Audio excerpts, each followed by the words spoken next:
Nalaman na ni RJ na si Moira at Zoe pala ang may pakana kung bakit namatay ang kanyang ama na si Pepe. Kitang-kita sa CCTV footage na itinulak ni Zoe si Pepe sa bangin.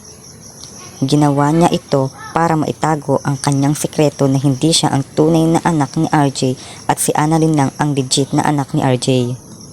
Si Zoe ang pumatay sa ama ni RJ dahil ayaw niya na malaman na siya ay isang peking tanyag at siya ay anak ni Carlos.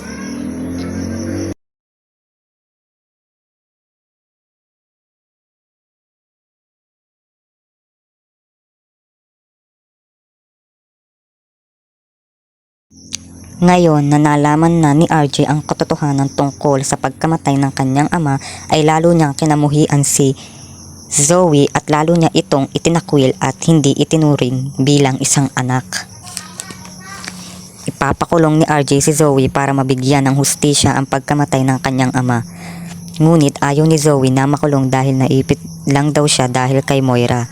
Ngunit buo na ang desisyon ni RJ na ipakulong si Zoe upang mabigyan hustisya ang pagkamatay ng kanyang ama.